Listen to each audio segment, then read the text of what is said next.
On a Tuesday afternoon at 1 PM while studying the SMU library, Sam receives a call from his girlfriend who tells him that she's in the area and wants to meet him for lunch at 1:30 PM. However, he has a project meeting at 2:30 PM. As such, he needs to find a place that's close enough to his school and yet sells affordable food. As he has half an hour to the planned lunchtime, as well as a meeting to prepare for, he decides to look for a restaurant that has Wi-Fi. Sam decides to use his frequently used application Foodporn to decide where to eat. He launches the app Foodporn on his mobile phone. He selects the hamburger menu and chooses the restaurant tab. He's redirected to the restaurant page, where he looks through the list of restaurants he had followed before.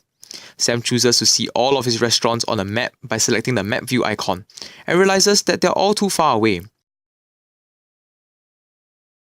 Sam then decides to widen his search for food by selecting the search icon.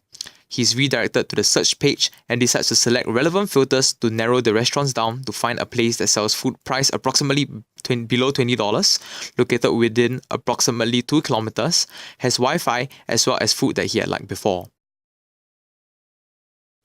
After he's done selecting his filters, he selects the Search Now button. Sam is then redirected to the search results page where he sees a list of restaurants that's filtered down based on his search preferences. Sam browses through the restaurant that fit his criteria. He sees Din Tai Fung on the list and wonders what he may have plausibly liked about the restaurant. He clicks on the restaurant and is brought to the restaurant details page for Din Tai Fung. Browsing through the restaurant's details and photos, the photo of steamed chicken soup jogs his memory. He had been excited to try this dish that has his favourite chicken. However, he is hungry and wants a heavy meal, hence he decides against having soup today. Browsing through the rest of his shortlisted options, Sam is disappointed that none of them look particularly appealing to him. Thus, he decides to widen his search further. He chooses to reselect his filters by selecting on the filter button. This time, instead of searching within the restaurant serving food of which he had liked pictures of them before, he applies the same search filters, but this time not within the food that he had liked before, but within the restaurants that his friends are following.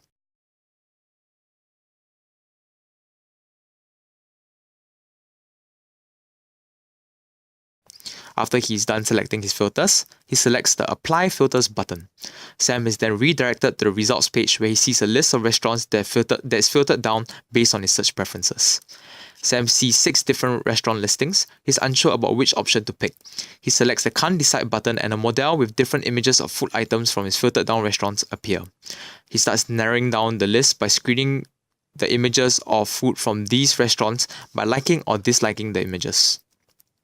After going through 9 images, he receives a message from his girlfriend asking him if he has decided where to eat. Sam decides to end his search at 9 images by clicking on the Done Screening button.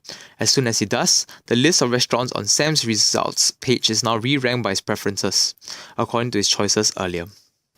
Sam decides to choose a top-ranked restaurant, Aston Specialities, and selects it. He's redirected to the restaurant's details page for Aston Specialities. He quickly glances through the restaurant information to confirm that the restaurant is located at 201 Victoria Street.